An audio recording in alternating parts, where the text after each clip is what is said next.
Assalamualaikum warahmatullahi wabarakatuh.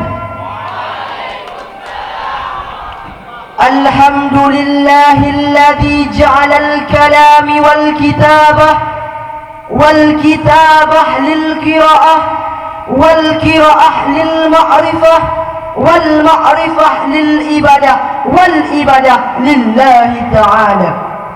Alhamdulillahi dil maliki wal malikut wal jabbari lil jabarut alladhi khalaqal maut wal hayatan ihtibaran alal imani was sujud. Salatan wa salaman ala sayyidil wujud wa habibil yakut Muhammad sallallahu alaihi wasallam. Buat langkah yang pertama dan yang paling utama, marilah sama-sama kita memuja dan memuji Allah Subhanahu wa taala.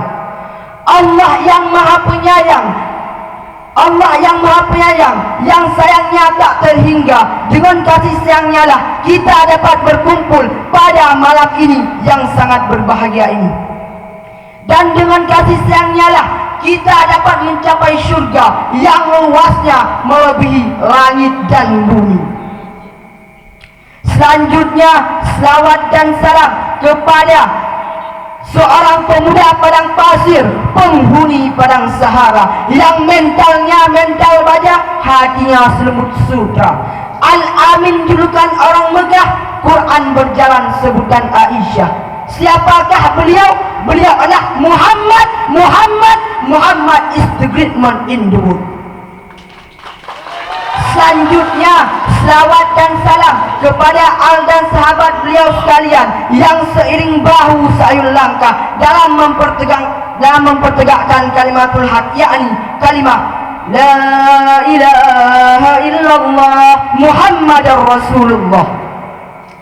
Selanjutnya, selawat dan salam kepada alim ulama tabi'in, ulama mutakaddimin dan ulama mutakhirin dan ulama-ulama yang mutabar yang bertindak sebagai penyambung lidah daripada Rasulullah sallallahu alaihi wasallam. Abi rohani yang saya muliakan, Dewan Hakim yang bijaksana yang telah melekan kami dengan seadil-adilnya, dan kepada Dewan Guru, dan yang paling teristimewa kepada para talabah yang masih bernaung di bawah panji Nursalam yang kita cintai.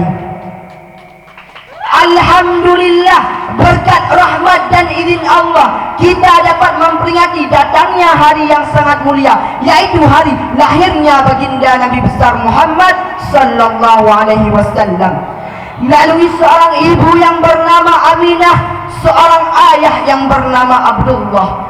Kelahirannya sebagai rahmatan lil alamin, dan dengan kelahirannya terangkatlah harkat, martabat dan derajat kaum Hawa. Oleh karena demikian, apa modal utama dalam sejarah perjuangan beliau dan apa hubungannya dengan kita sekarang ini? Hadirin, oleh karena itu pada malam ini saya ingin menyampaikan sebuah syarahan yang sudah saya rangkum singkat, padat, rapat, aktual dan terpercaya, yang saya memberi judul Rasulullah sebagai suri tauladan umat.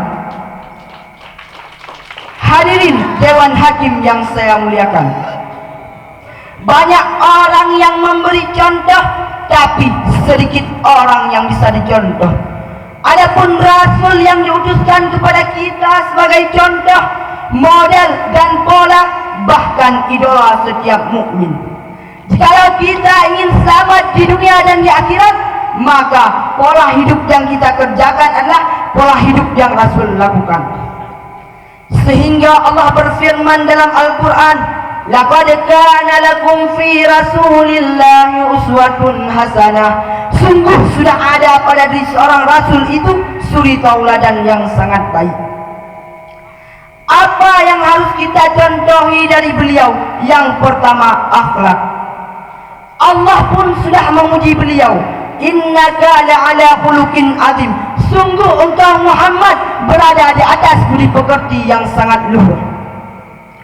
Allah pun sudah memuji beliau. Beliau tidak hanya berakhlak kepada keluarganya, kepada sahabatnya, hatinya, kepada anak istrinya, kepada musuh pun beliau mempunyai akhlak budi pekerti yang sangat luhur. Sehingga pada suatu ketika dalam riwayat dijelaskan, datang seorang kafir yang bernama Daksyur, dihunus pedang oleh Daksyur ke batang leher Nabi. Daksyur pun berkata, "Wahai Muhammad, jikalau saya potong lehermu saat ini, siapa yang akan bantumu saat ini? Kemarin kau boleh bertingkah karena banyak sahabatmu, tapi saat ini siapa yang akan bantumu?" Dengan tenang Nabi pun menjawab, "Allah lah yang akan bantuku, wahai Daksyur." Pada saat kalimat Allah keluar dari mulut yang mulia, Daksyur bercucuran keringat dingin, sehingga pedang jatuh dari tangannya. Diambillah pedang oleh baginda Nabi, dibalikkan ke hadapan Daksyur. Nabi pun berkata, "Wahai Daksyur, jikalau saya membunuhmu saat ini, siapa yang akan bantumu saat ini?" Dengan tenang, dengan penuh rasa malu pun Daksyur menjawab, "Tidak ada ya Rasul, kecuali engkau yang memaafkannya." Hadirin Dewan Hakim yang saya muliakan, jikalau kalimat Allah diucapkan oleh orang hatinya bersih, jiwanya bening, lain pengaruhnya. Daksyur dikenal dengan orang yang hebat, kekar dan berwibawa.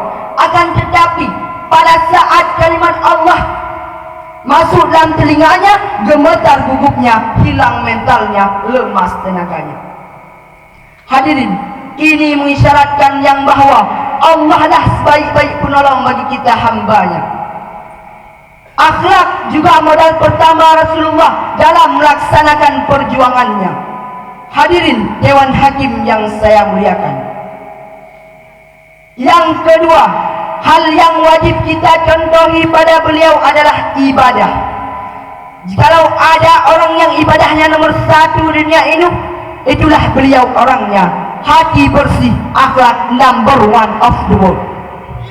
Tapi bengkak lututnya karena rajin sujud, padahal Allah sudah menyatakan, "Wahai Muhammad, dosamu yang dulu, dosamu yang sekarang, dan dosamu yang akan datang sudah kami ampuni jikalau memang ada."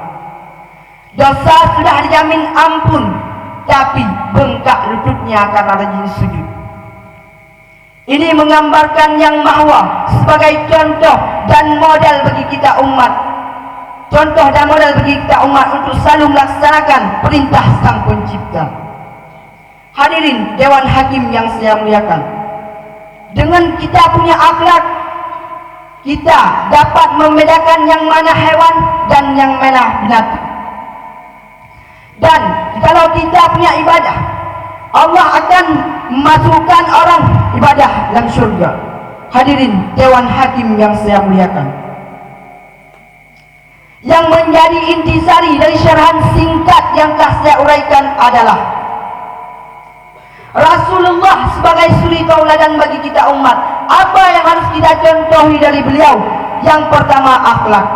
Beliau tidak hanya berakhlak kepada keluarganya, kepada anak istrinya, kepada musuh pun beliau mempunyai akhlak budi pekerti yang sangat luhur. Yang kedua, dalam menunaikan kewajiban kepada Sang Pencipta, beliau mempunyai akhlak, mempunyai ibadah yang sangat mulia, sehingga para pencipta dan sehingga sekalian makhluk memuji beliau. Dan oleh karena itu beliau mendapat pujian dari sekalian makhluk dan sekalian pencipta. Oleh karena itu, dengan adanya ibadah, beliau mendapatkan surga Jannatul Naim. Amin amin ya rabbal alamin. Dan yang kedua, dalam ibadah itu beliau mendapatkan surga Jannatul Naim, sehingga beliau mendapatkan surga Jannatul Naim. Hanya ini yang dapat saya sampaikan. Saya akhiri. Undur maqala wala tandur man qala. That's all from me. Thank you for your attention. And the last I say, wassalamu alaikum warahmatullahi wabarakatuh. Waalaikumsalam warahmatullahi wabarakatuh. Mana tepuk tangannya? Para ulama yang terhormat, Dewan Hakim yang mulia, yang barusan tampil, yaitu yang memegang nomor undian 02, utusan dari Aukin, yaitu kabilah Aceh Utara bagian timur atas nama Tengku Jaduli yang berjudul Rasulullah sebagai suri tauladan umat.